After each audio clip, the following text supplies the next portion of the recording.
So, good morning, everybody.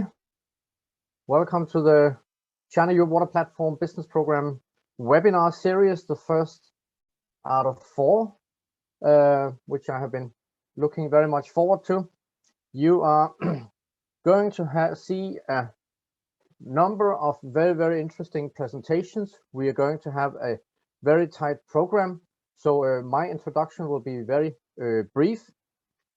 First of all, I would like to thank the RAI Amsterdam for hosting this and taking us through the day in a very good manner. I will share my screen with you now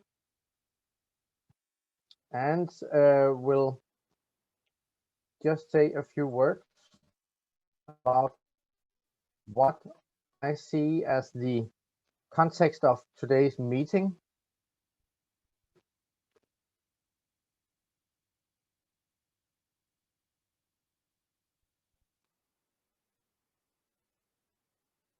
Hopefully the screen is up here today.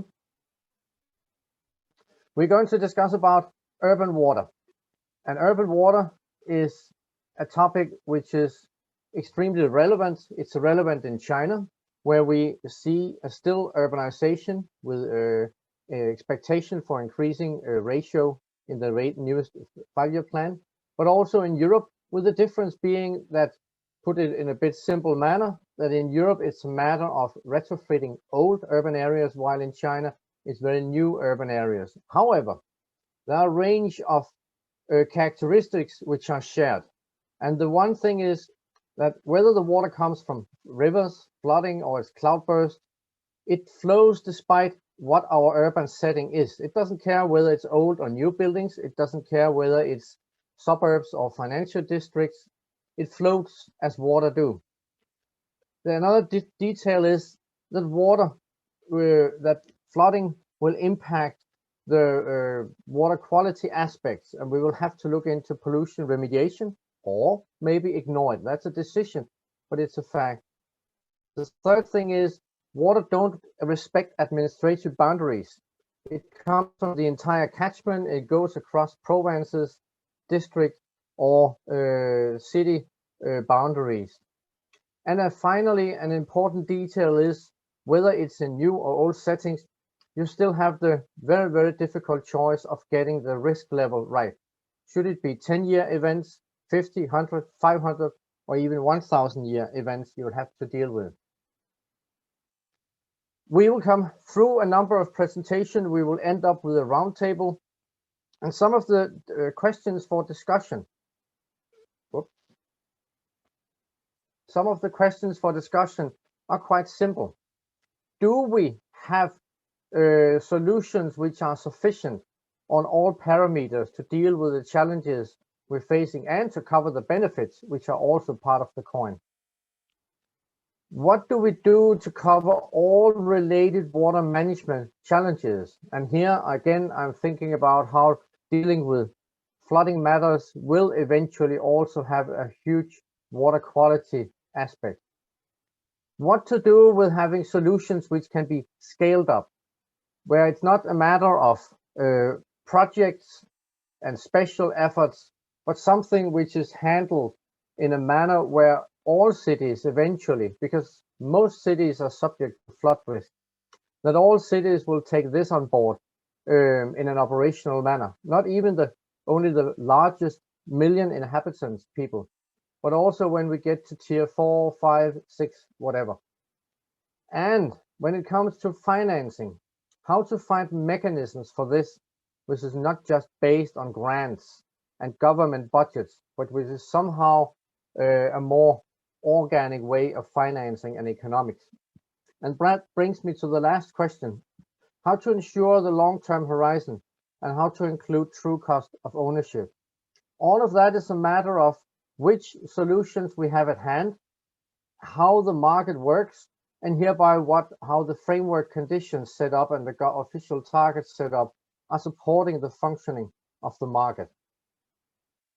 A final comment from my side before I will pass on the floor to the first speaker, Løkke Leonardsen, is those of you who have not registered yet, please do that because it will allow for me afterwards to send you questionnaires for feedback.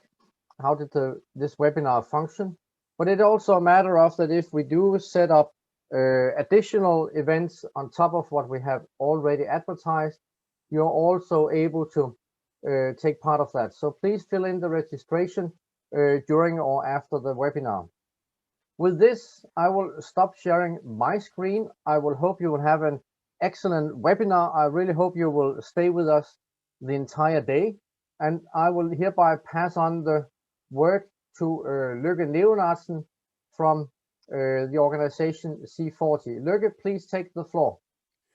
Thank you so much, Henrik, and good morning, everyone, and thanks for inviting me.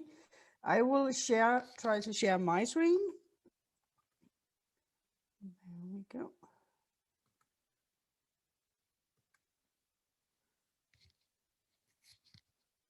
Let's see if I can get it up as a slideshow. There we are. Thank you so much.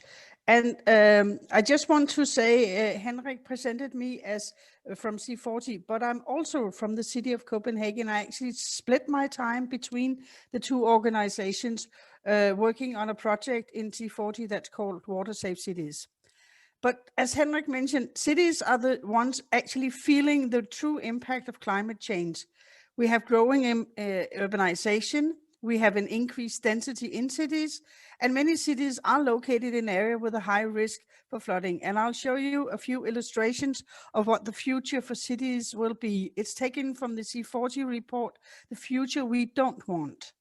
So if you look at the urban areas now in the 2000s and what it'll look like in the 2050s, you can see the growing urbanization and how we actually see more mega cities all around the world.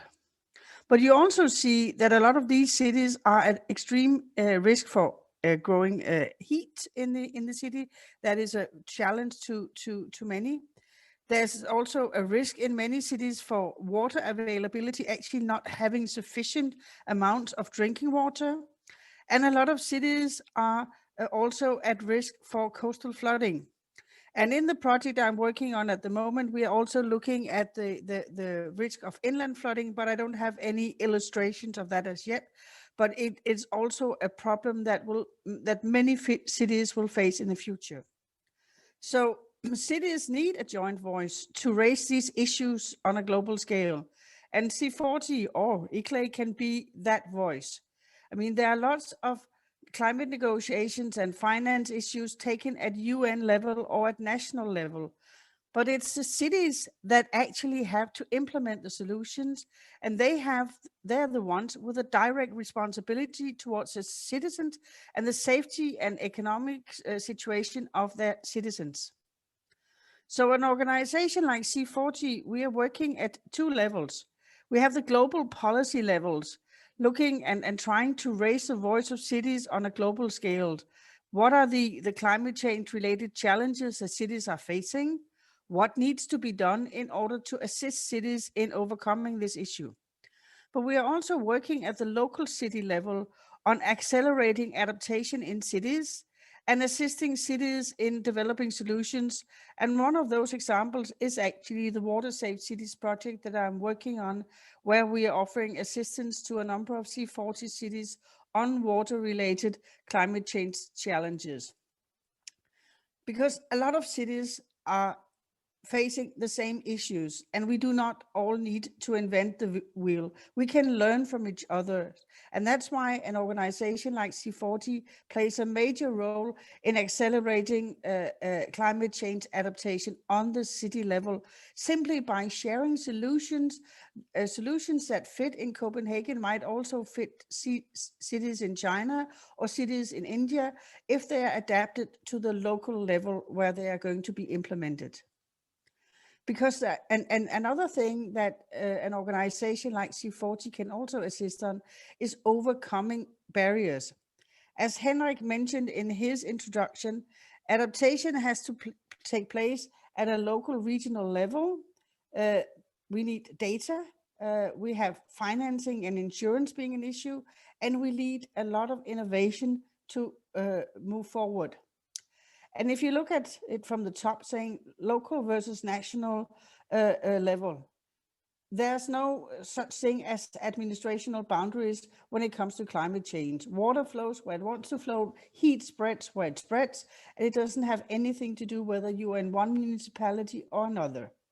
So local problems very often call for at least a regional solution, maybe even a national one. And we have national and regional legislation and regulations that have a huge impact on what can actually be done at the local level. So there needs to be a coordination between these national, regional, and local level in order to give the cities the right means to attack and solve these problems. We also need data, because without data, we cannot, we run the risk of maladaptation, actually spending money on the wrong things in the wrong way. There's a lot of global data on climate change, but they're not very useful on the local level. So we need to downscale on local level. And for many cities, that's an issue because it takes a lot of resources in order to get to that point. So there's also a need for local modeling, especially when it comes to water solution. And here the level of detail has a huge impact. To give you an example from Copenhagen, when we went from using a 1 meter by 1 meter grid, down to a 20 by 20 centimeter grid, we also reduced the costs of implementation on a major scale. We also need data to assess the environmental impact, because discharging stormwater into parks and rivers and lakes also can have an environmental impact that is not desirable. We need to look at what's sometimes called cost-benefit analysis, but I like to turn the picture around, saying it's benefit-cost analysis. We have to look at the estimated damages. We have to calculate that, and we need data in order to do that. And once we have actually implemented some of our systems, we need to monitor their efficiency. Do they actually work as supposed to? And we also need to monitor if they have the desired environmental impact, so that we can be sure that we're not doing more damage. Financing is a challenge, as Henrik also mentioned. There are lots of different models that go beyond just external funding through international aid. It can be on water fees, it can be on taxes, but it can also be in green bonds that many cities are using these days. An issue that's not often mentioned is actually insurance, because in many cities, large groups do not have any insurance, and therefore it's really important to look at how insurance companies can actually also be a stakeholder in this work in the future. And since we are developing something that, or adapting to something that we do not know, there's a huge need for innovation. We need new solutions, we need new technologies, some simple, some very advanced. We need to be able to monitor water quality, and we need to be able to monitor the effect of our measures. And this all calls for an increased digitalization of the water sector on a global scale, but also on a local scale. And adaptation is not the only aim. We are struggling in cities with many other issues: poverty, equity, loss of biodiversity, air quality, congestion, lack of affordable housing. And actually, a lot of cities are looking at how to fix these problems along with their adaptation challenges. And from Copenhagen, we can say we have looked very much into this in our cloudburst management plan, on how we can actually have more co-benefits of adaptation. And I think this is something that a lot of cities are doing these days. So what we are looking at in the future is what I call transformative adaptation. And it's a type of adaptation where you're not just looking at solving the climate change adaptation issue, but actually transforming the city, contributing to other goals. That could be on greenhouse gas emissions, social equity, and biodiversity, the environment, mobility, and housing. But it needs a strong focus and a lot of coordination in the planning and implementation phase. We have tried doing that on our cloudburst management plan in Copenhagen. I will not go through this, just show that over a 4-year period, we developed and went from just having the first plan into actual implementation. And we are dealing with 2 main risks, and in this plan, focusing on one, that is the risk of heavy rains, heavy cloudbursts, but we also in the future looking towards rising sea levels being a risk. Our cloudburst plan has 300 surface projects, and it will transform the city completely over the next 20-year period, and is also the backbone of a lot of our urban development in the city. And it's not just the future for us. We had a huge cloudburst in 2011 that cost us an awful lot of money, $1 billion in damages, but it also gave an image of how the future can be, and it underlined the need for action here and now. And these, at the end, I'll just show you a few examples of projects that we have implemented. This is St. Kjell Square, where we have doubled the permeable surface, planted 600 trees, and it's all of a sudden become a green living area in the city of Copenhagen. Skandiagade, and a park where we will use the entire park as a flooding area to hold back stormwater in case of heavy rains. And Remiseparken, also a project.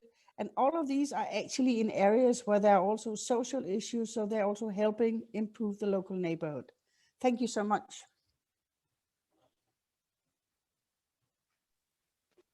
Thank you very much, Løkke, for this comprehensive, fast-forward covering of the climate change adaptation globally and in Copenhagen. While we're waiting for Chen Lichun to be ready to give her presentation, just one question, Løkke. You're ready, Chen? Excellent, Løkke. C40 in China. How many members of the C40 have in China? Oh, I don't have the exact number, but there's a growing number of C40 cities in China. I know, I mean, we got the major cities like Guangzhou, Hong Kong, Shenzhen, Beijing, Shanghai, but I can check it up, so I have it, I can post it in the chat later. Exactly. Chen Lichun, thank you very much for attending, and please take the floor with your presentation. 好的，各位欧洲的朋友，早上好，各位那个中国的朋友，那个下午好。然后呢，我就代表我们那个综合水平台水域城镇化重点研究领域呢，做一个简单的汇报。那么从原来我们就是PAD项目来看呢，就整个项目呢是分为9个工作包。那么整个工作包呢，就其实比较强调的是那个综合水平台海绵城市建设项目与水平台的互动。那么其实我们在实际的推进的过程中呢，其实也是这么推进的。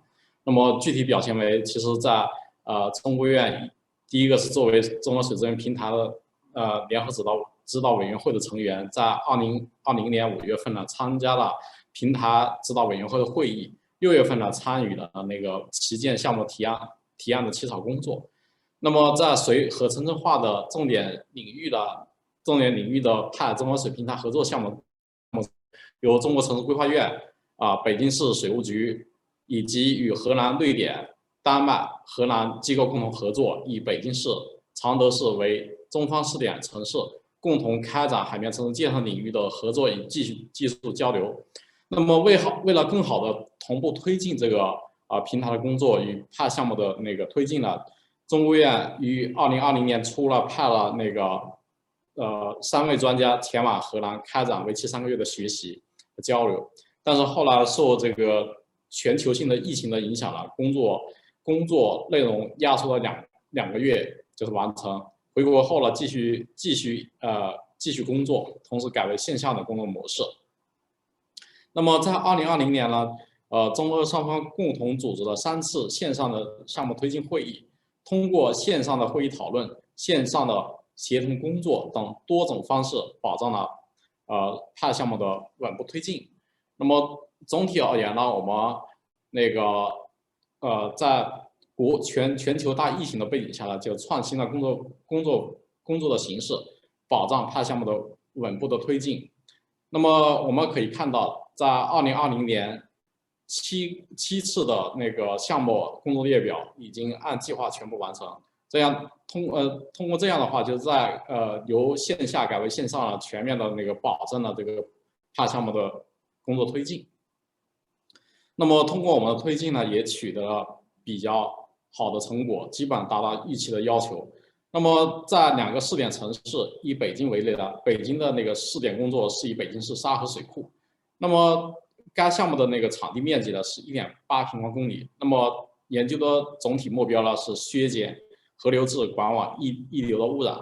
那么当时和PAD项目共同确定了它的工作内容，包括河流质溢流污染排口的梳理，河流质溢流污染排口水质的分析，污染物模型的分析，以及多方面海绵措施的效果分析。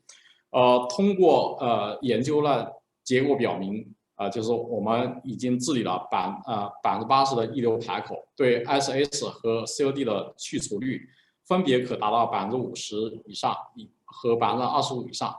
然后呢，就是中俄研究人员共同发表了相关的会议论文。那么在另外一个试点城市常德，是以气象局为案例。那么该项目的场地面积是1.33公顷，那么进行了海绵城市的改造。那么它的改造内容包括可透水面、雨水花园、紫草沟、雨水收集利用。那么在PAD框架下呢，是推进那个如下几方面的工作。一个呢是可持续发展工具适应性的分析，第二一个呢是决策知识工具适应性的分析，第三一个是成本效益工具的适应性分析，以及海绵城市建设效果评估对比研究。那么通过那个示范应用呢，取得了比较好的成果，包括完成了工具适应性的完成了分析工具适应性开发以及初步应用，完成了不同情景下海绵设施的可持续性评估。那么还有呢，就是交流了中国海绵城市建设效果的评估经验。当然，就是另外呢，就是中国院作为住建部的那个直属事业单位，那么承担了全国的海绵城市评估。那么在评估的过程中呢，也是应用了相关的研究成果。那么在2020年的3月份到12月份，中国城市规划院呢组织了北建大、中国水协、上海市政医院等团队近100余人开展了那个33个城市的调研，然后呢，到2020年12月底，已经全面的形成了一个全国性的总报告，31个省市区的综合报告，那么33个典型城市的综合评价报告，以及一个全国通报函，31个省市区的通报函。那么通过把中俄水平台合作的经验呢，就是纳入到这个全国海绵城市评估的这个工作中来，有效的推进了全国海绵城市建设的持续性推进。另外一个重要的成果就是“十四五”的那个水系统的规划研究。其实我们刚才在上一位演讲者里面就看到那个片子，那么在中国在在“十四五”规划中要提到城镇化率要达到65%。那么作为中国城市规划院呢，就支持住建部开展了就是说城市水系统相关的规划研究，就是说从水系统的保障这一块怎么来支持这个城镇化率达到65%。这里面从排水防涝、海绵城市、黑臭水体治理、污水提质增效等各方面，就是提出了相关的那个规划的研究。那么另外一个成果呢，是中俄城市与城市间的学习。那么通过研究，其实我们也可以看得到，其实中国和欧洲呢有相似的地方，也有一定的区别的地方。那么欧洲呢，其实整体而言，它的城市化水平呢相对比较高，那么它也是可持续理念的发源之地。那么到现在这个阶段呢，它其实海绵城市，不管还是韧性城市，它是以低影响开发建设，以社区尺度为主，技术的工具的开发相对比较成熟。那么中国呢，其实生态文明建设理念的政策引领呢，这几年也是非常的大力的推进，包括现在的低碳碳达峰的要求。那么海绵城市呢，其实目前呢是以流域汇水分区为主。那么技术工具呢，其实目前还从某种意义上来讲呢，还是有一定的借鉴为主。那么其实基于中国、欧洲的相互学习的，我们已经提出了相关政策的报告，而且根据中欧这个技术工具的需求分析的提出了技术工具的优先发展的方向。那么就是对于下一阶段呢，就是说这个项目怎么推进，我们着重从4方面推进。第一个呢是配合俄方推进工作包的进展。第二一个呢就是说我们还是希望在平台上面呢参与互动，通过平台与项目的共同推进来推进项目的研究。第三个方面就是完善相关的保障机制，那么继续的推进中欧水资源交流平台旗舰项目的立项。这个工作呢，目前在我们院也是目前已经有比较好的进展。那么第4一个方面呢，就是说也是加强海绵城市建设的宣传和推广。这个其实也是和中国下一阶段要“十四五”重点工作是相互吻合的。那么在“十四五”住建部有一项比较重要的工作，一个是防洪爬道的工作的建设，第二个是全域化的推进海绵城市建设。那么整个这样的话呢，就是我们的工作也是和住建部的重点工作是相对应的，其实也和刚才我们前一位演讲者所提到的，就是说城市的内涝治理也是相呼应的。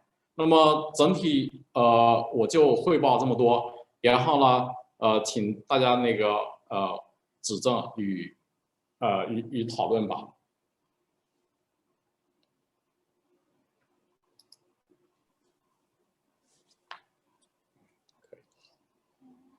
Thank you very much, Chendi Chun. Could you venture to say what do you see as the 3 largest challenges? What are the 3 main challenges for the sponge city concept to be further implemented in China?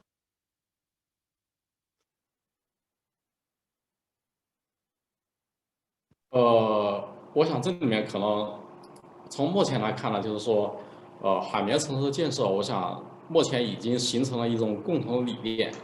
住建部呢，在“十四五”呢会推进全域化的推进。我想这里面可能，你说要有挑战的话，可能一方面是海绵城市就是各个城市适合的技术路线。比方说，我什么样的城市采用什么样的技术路线，这是第一个。第二一个呢，就是说海绵城市建设的资金的问题，我想这可能是第二个问题，资金从哪里来，怎么花的问题。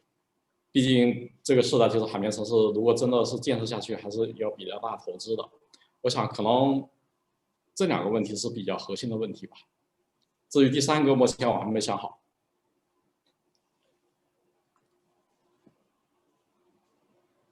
No, but these are also very, very important challenges, and the ones we will be coming back to in the roundtable. The first one, that cities have different challenges, also means we have to have solutions which can be applied under different circumstances. And the second one about the financing and getting the source of the finances. How do we eventually translate all the costs from damages into becoming also money which can be raised on the investment side on preventing the damage? We will come back to that in the roundtable. Thank you very much, Chendi Chun.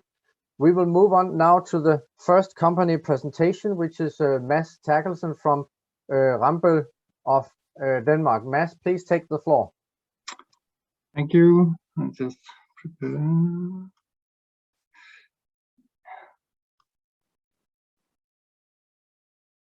Okay.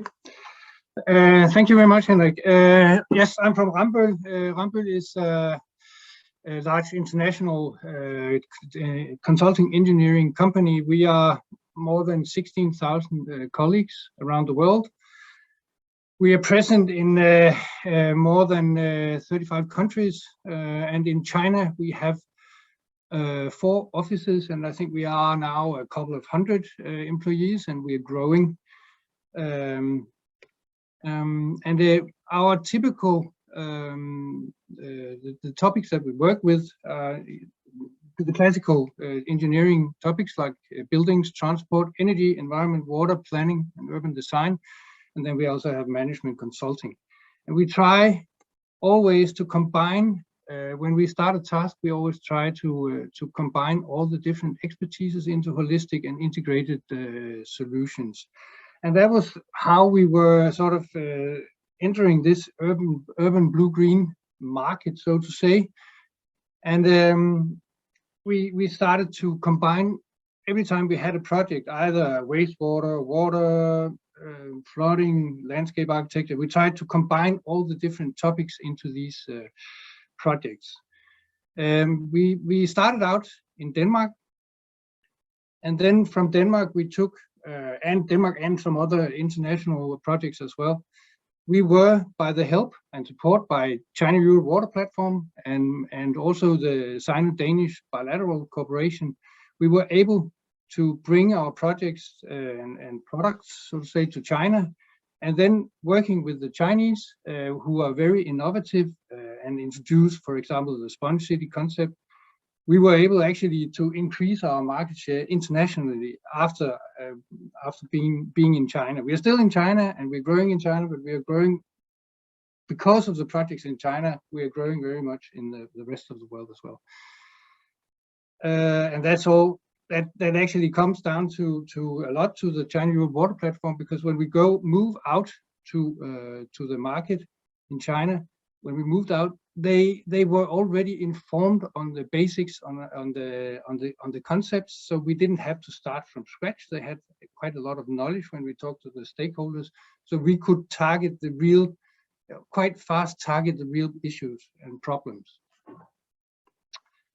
This is a project that one out of many projects that we sort of did at home, so to say. This is from Copenhagen. It's originally a climate change flooding project, but we added a lot of other values to the area, such as recreational space and blue-green better microclimate and so on from the green area. And I said also, we also of course worked abroad, and I just have one example from abroad, because this is very Copenhagen is not relevant maybe for Beijing, but this project is more relevant, because this is we applied some of our technologies from our Danish project into a large project in Singapore, which actually is very similar to how we see things in China as well. This project is it was a park with a floating canal in the middle, and the water in the canal, that's a lower picture, was black odor water. So what we did was we removed the canal and made a little bit larger depression, so the capacity of handling flood water was increased, and at the same time we applied natural wetland systems and root zone treatment systems, so we could maintain high water quality so that people could actually use the water. We installed mobility things and activities and and created this area space that actually increased the value for the neighborhood immensely, and also the prices of the houses around went up. And then this just one example from China that we did. This is based, among other things, from the contacts we got through China-Europe Water Platform and the Sino-Danish cooperation, and also being able to present, especially the case that I just showed you from Singapore. This is a cultural park in Tianjin. The thing here is that they wanted a park that would sort of not in risk of flooding, because there has been flooding events in Tianjin, so it's a it's a known risk in the area. Excuse me. So we made this park, including a lake and some green areas, also some mobility paths for lights, like for pedestrians, and maybe some bikes as well. And we made it so that it could take care of the flooding, but also serves a lot of other purposes, including recreational areas and transport. This is an example from 2012, where the rest of Tianjin looked like this, but in the park area it looked like this, and the sort of proof of concepts, and it's not even reached the maximum level yet, and it's not nearly reaching the construction and the houses around. Working with China put on some extra layers, because Chinese authorities and the government is very innovative in their approach to solving problems, and that we really benefited from that. We of course work with water quality, water scarcity, flooding, urban design, landscape architecture, recreational areas, mobility, activities, local microclimate, all values. And then we really benefited from the sponge city concept as well, which is actually more or less the same, but in a more clear.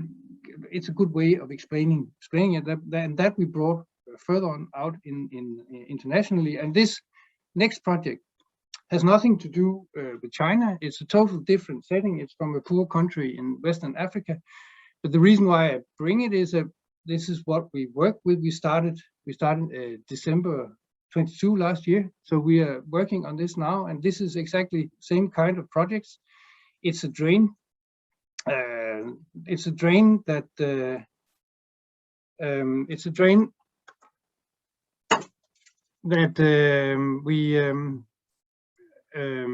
that sort of fills up with waste and blocks, so it doesn't work as a flooding canal. So we change it, and we use all these different expertises and combine them into this solution. So we actually make a blue-green area in this poor area. We're not moving people away from the area. We're not touching their house or anything, but we have this strip along the drain where we can make this blue-green area, create shades, create better microclimates. We can they have livestock there. We can make sure that they get water, and the way they get it is that we use the wastewater we clean the wastewater in natural systems, root zone systems, and then we use for watering, etc. So these were my words. Thank you very much. Thank you very much, Mads. Very interesting to hear that that the experiences can be taken further. It really points to the various types of networks and experience sharing is really important and working. Without further ado, I will pass on the floor to Frederick from Sweco, and we'll move from up to Stockholm. And yes. Frederick, you are ready to take us for your 8-minute presentation. Thank you. Go ahead. Yes. Thank you. Yeah. My name is Fredrik Ols, and I'm working as a city planner, and I'm an expert in blue-green solutions. I'm working mainly in Stockholm, but the last 2 years I've also been working in China. And the last years I've also more and more been focusing on the detailed design of these blue-green systems, and also thinking how and why do we, what will bring us these blue-green systems everywhere. And my advice to you all is, if you make it simple, it will happen. And that means if a regulation is, the legislation is simple, you will have, every stakeholder will know yes, we need to do the blue-green solution when we construct something. And I will try to explain what I mean. And the title is How the Mandatory Level of 20 millimeter for Everyone is Changing Stockholm. So I will start with a statement, not so humble maybe. I have an advice to Chinese regulation. I think you should set the city value of each city, because every city is different according to the rain patterns. You set the city value of daily rain that you must infiltrate or maybe lead to a pond in millimeter. Stockholm, we have 20 millimeter, and some of our suburbs, they have 10 millimeter. It's very easy for everyone to understand. And when it's easy, it will happen. And the reason for this millimeter is that runoff is the same as pollution. Most of you know that. And this is the Stockholm precipitation one normal year from January to December. And I forgot to tell you, I'm sitting in a farm of green roof. Frederick? Yeah? We can't see your presentation. So you, you have to share your screen. Uh-huh. But you see something, some pictures? No. Oh, really? Can you see now? No, I can do your presentation, but then you have to say, move to the next slide, please. Oh, okay, let's see now. Yes, yeah. There it is. Oh, I'm so sorry. Okay. Good luck. It's not a problem. This I've already told you about. You make it simple. And runoff is pollution, you remember? And this is Stockholm daily precipitation, one normal year. And you see my screen now? Yes, we see your screen. Good. Perfect. January to December. And 20 millimeter, it's 90% of the annual runoff volume in Stockholm. And this is unique for every city. So you just calculate that for your city. And then you will know that this is a coincidence, but this is 90% of the annual pollutants in Stockholm, if you infiltrate it. You can also choose 10, to have 10 millimeter in Stockholm will be 80% of the annual pollutants. And then we implement it into blue-green infiltration that will bring us even cleaner water in the future when our city is growing very fast. Okay, not so fast as in China, but one of the fastest growing cities in Europe.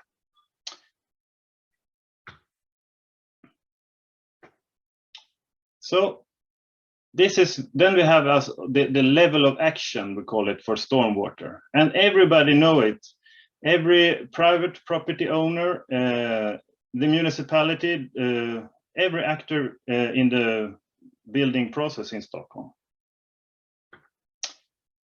So here we have some examples. This is that after this level of action.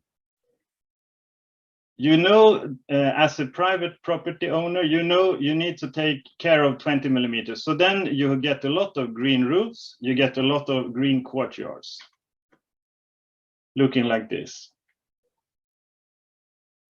And like this.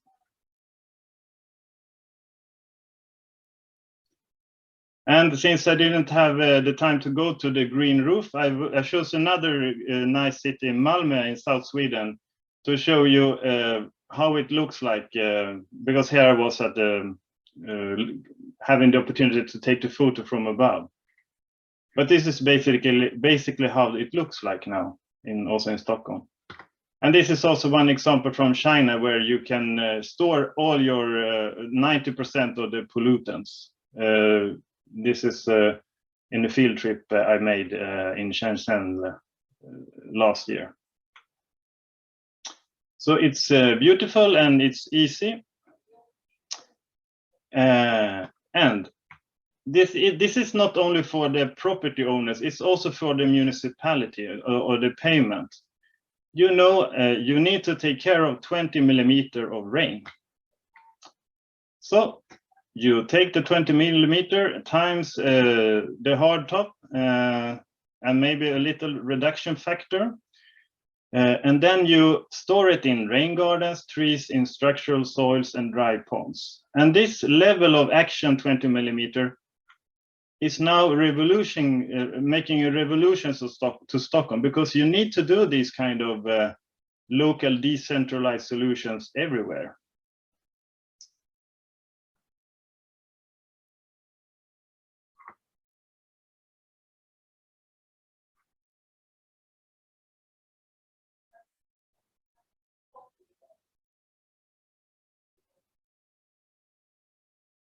So my advice then is to calculate the millimeter value. It's something about 10 to 25 millimeter. Stick to it, advertise, implement, and follow up.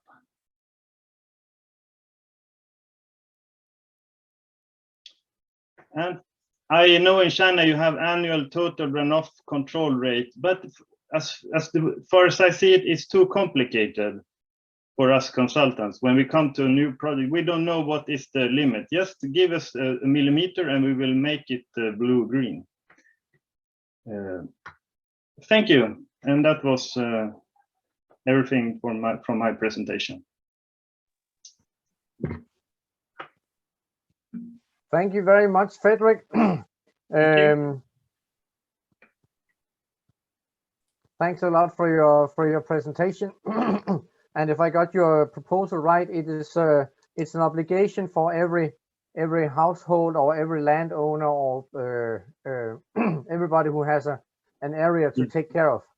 Yes, it's when you have a new construction or a pretty large reconstruction, you must do this, and this is a revolution in making a revolution to our city. Excellent. Thank you very much. Thank you. We will now move on to the next speaker. Jeroen, are you ready to take the floor? Yes, I can see you there.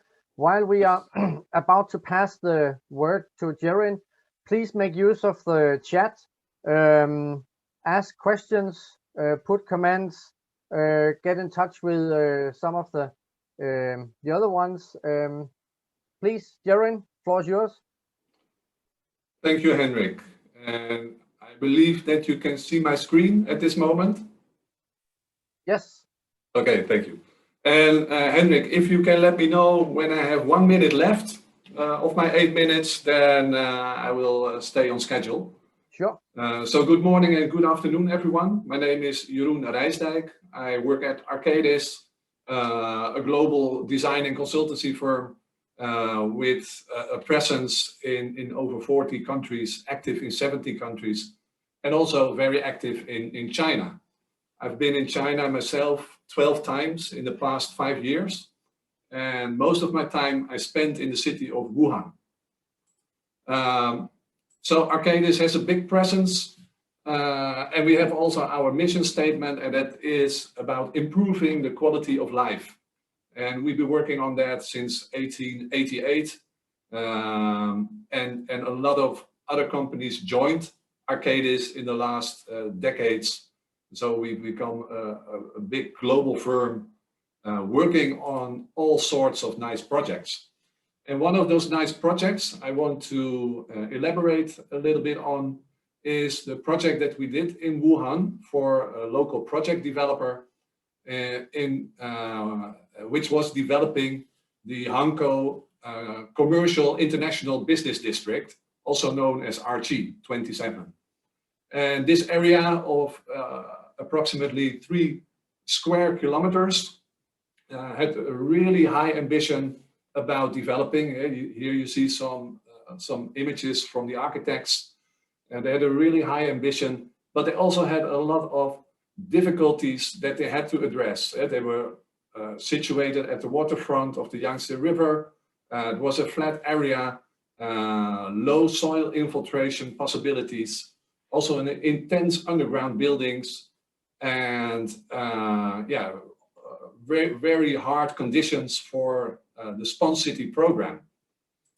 So we helped this project developer in making a couple of plans to implement the Spawn City ideas into this development. And what we did, we made a Spawn City master planning, a Spawn City general planning. We made a specialized planning, a design guideline, and we also did some assessments on projects that were already designed. And the idea of this was to help the designers, the local architects, the landscapers, how to translate all these Spawn City ideas towards a Spawn City design. And we also added something extra. And that extra was that we looked beyond Spawn City criteria and looked at how to make the area also climate resilient, because Spawn City only sets targets for a certain amount of water capture. And it always will rain more extreme than that at some point. So what do you do if you build your Spawn City area and the event that is occurring is more extreme than your Spawn City criteria? So we looked at introducing resiliency, and the need for the resiliency can be seen at the right side, where you see all the blue and red dots, because those dots all represent entries to the underground, meaning tunnels, subway entrances, but also underground parking garages. So that means that if you have an extreme event that will succeed the Spawn City amount of capture, then all these underground openings will provide water running into underground parking garages, underground parking shopping malls, tunnels, traffic facilities. And yeah, that really made the urgency to look beyond Spawn City. So what we did in the planning, and we helped, of course, to translate Spawn City criteria from the master planning to the specialized planning to a Spawn City design guide. And here you can see the flow that we were following. But we also introduced the resiliency system. And with the resiliency system, we looked at totally different types of measures of how to make the area climate resilient for the really, really extreme events. And of course, these really extreme events happen in Wuhan, just as they happen in other cities. So it also says being resilient doesn't mean that there will be no more flooding, but it stands for the ability to minimize the damage and maximize the efficiency of recovery. So that's really the idea that we implemented. And of course, in China, you have to defend your reports that you make to an expert board, to an expert panel. And the experts from the universities and from Beijing, they really understood, okay, yes, you have to do this as well on top of Spawn City.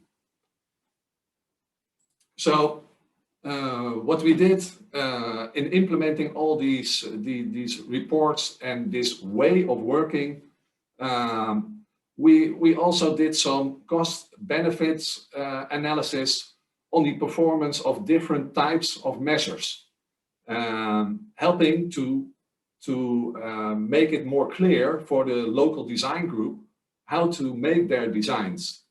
And of course, from the resiliency part that is very well known and very active in the Netherlands, we help them how to look at their designs to implement this extra resiliency. And of course, it was needed because 80% of the underground is built construction, meaning that the surface that you see is almost everywhere on top of an underground construction. So that really makes it difficult to make the area very resilient. And the last part, yeah, 1 minute. Okay, thank you. And the last part was that we also made hydraulic simulations to help the design groups to make the right decisions. And here's an area where we looked at the Central Park, and in the Central Park, we helped to translate again all these criteria into the design criteria, and helping them with the self-assessment and the government assessment. So this was really a nice adventure in helping the local design group, the local project developer, in implementing this ambitious planning. So thank you for your attention. Thank you very much, Jeroen. What I heard you say was that if the official sponge city criteria had been followed, then the damages of a huge cloudburst or flood event would have been quite severe. Is that correct? Yes, of course, because the sponge city criteria only captures a relatively small amount of rainfall. And if you look at an extreme event that would occur maybe once in every 100 years or 200 or 500 years, those events are occurring at this moment, then the sponge city low impact development designs, they will not be sufficient to prevent extreme damage and extreme disturbance of traffic and people. So that is what we introduced. Look also beyond the sponge city criteria, look at the resiliency of how you design the streets and how you design the buildings. I'll give you one more question because you'll not be able to take part of the roundtable. The fact that you go beyond the official criteria, have that had any impact on the possibilities of financing the extra measures? I'm not really involved in the actual realization at this moment. A lot of this project has been built at this moment. So I reckon that it was able, that they implemented the ideas of the resiliency, and the fact that it's there meant that they also found their finance. But yeah, you have to be really creative to find your finance, and yeah, that's probably the challenge in all cities for all developers, and not only in China but all over the world at this moment. Thank you very much, Jeroen. Have a good day. We will now move on to the next presentation, which is Frans van de Veen. And Frans, I can see from your video that you are already with us. Take it away. Thank you, Henrik. Well, I think my presentation is going to match very well Frederick's and Jeroen's presentation he gave. Let me share my screen for the moment. I start sharing. Well, I hope to speak a little bit about how to support that blue-green sponge city planning that we are thinking about in this webinar. My name is Frans van der Ven. I'm working with an institute called Deltaris. Frans? Yes. Excuse me, we don't see your screen. Really? Because I see. That is strange.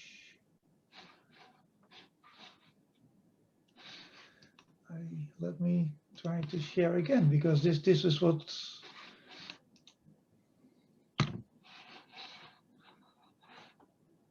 I'm sharing my screen now. It says on the machine, but okay. Yes, yes, there it is. Okay. Yes. Okay, I didn't move anything, but as far as I can see, it's on presentation mode now. Huh? Yeah, I'm sorry. Sorry for this disturbance. I'm working with the institute called Deltaris, an independent institute for applied research in the field of water subsurface, and of course focusing a lot on the Netherlands and with a lot of Dutch expertise, but working worldwide, and currently planning to open an office in China, but due to the corona crisis, that has been delayed substantially.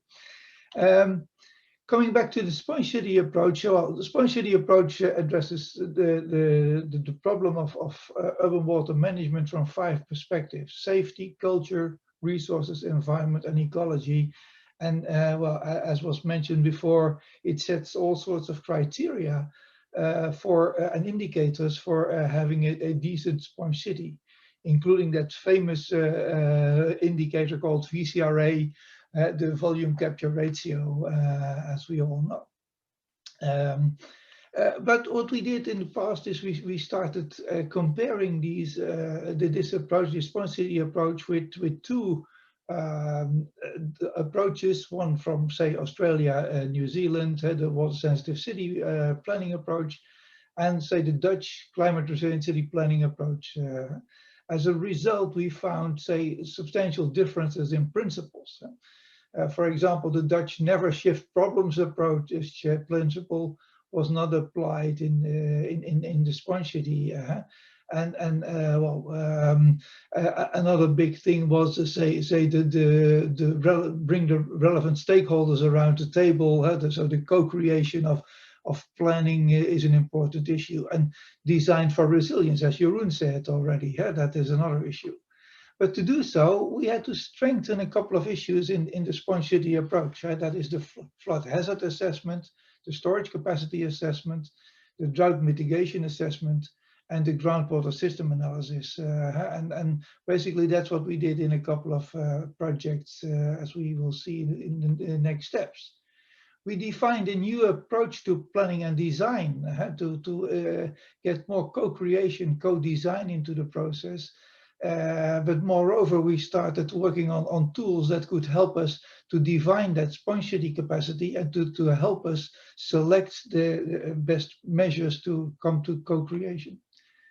If it comes to designing the standards, and in line with what Frederick said, we have to retain and store the water rather than drain the water. And we developed a process on designing the size of the sponge in a better way. And we did that using the so-called water balance model. And with that water balance model, we were able to define storage discharge frequency curves. And in these curves, you can see the relationship between the discharge capacity that is acceptable for downstream, the downstream river part, which is limited, of course, because we cannot discharge infinitely unless we would like to flood our downstream neighbors, and the required storage capacity, whether that is 20 millimeter or 60 millimeter like they use in Amsterdam, or, well, that of course depends a lot on the local climate. So we have to define this capacity for every city separately, and that's what we did basically for, well, this is an example from Nanjing, but we did similar studies for Qinghai and other cities in China.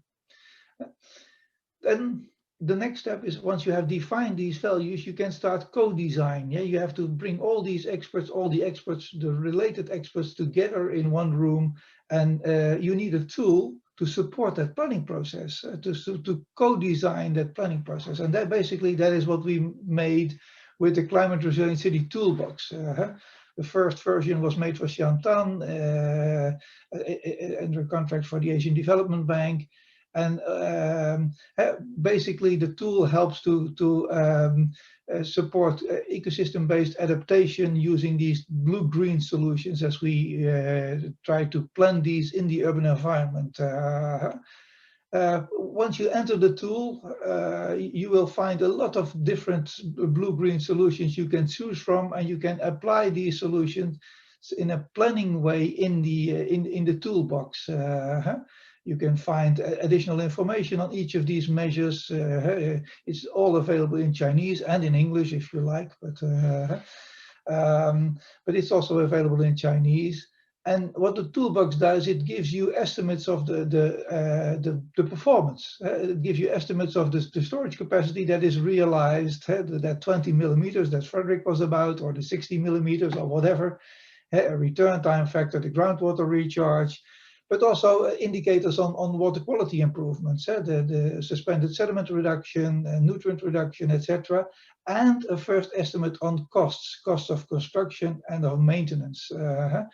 All first estimates, because we are still in a very conceptual phase of design, but it gives you the opportunity to with the team to draft alternatives and to compare alternatives.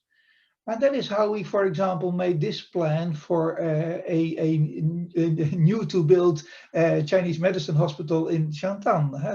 The design of the buildings were made, but the layout of the terrain, the campus around it, we implemented a lot of blue-green solutions there in order to create sufficient retention capacity there.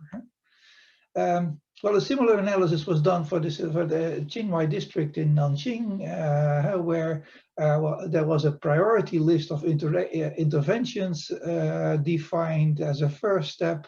And with the toolbox, we were able to find out which measures could be implemented where in the area. And we could define sort of a priority list of interventions to see what can be done in each of these ways. Which brings me to the conclusion of my presentation, and that is, well, first of all, the conclusion is that blue-green cities development is a complex learning process for all of us. It's learning. It is city to city learning. It's expert to city learning, and so on. It requires a comprehensive approach to the urban water management system, including groundwater, including space, including water quality, including health, etc., etc. And it includes water governance. Henrik already spoke about the financing. Well, I think it's more than the financing. It's also the policies, it's the regulations, it's the capacity building in the city, and so on. But if you want to achieve these multi-factor benefits that we all are convinced of that blue-green solutions can bring, we need, first of all, to plan for multifunctional use. But that multifunctional use also requires multi-stakeholder planning. All stakeholders, all experts are to be involved in the planning process. And supporting tools like the Climate Resilient City tool are needed to support such a planning process, or that urban water balance model to define how much sponge capacity you need. Then the multifunctional design requires lots of data and requires data sharing. And data sharing is indeed something that is something that is very a touchy subject in China. And I think there's some improvements to be achieved in the near future. And last but not least, coming back to that complex learning process, I think training and education helps to change the siloed culture of these organizations. And I think that we in the Chinese-European cooperation are particularly suited to provide that training and education component as a part of the whole innovation process that we are going through at this very moment. But if you want to read more about the toolbox, I included a literature list of published peer-reviewed articles on this stuff. And for the moment, I would like to thank you for your attention.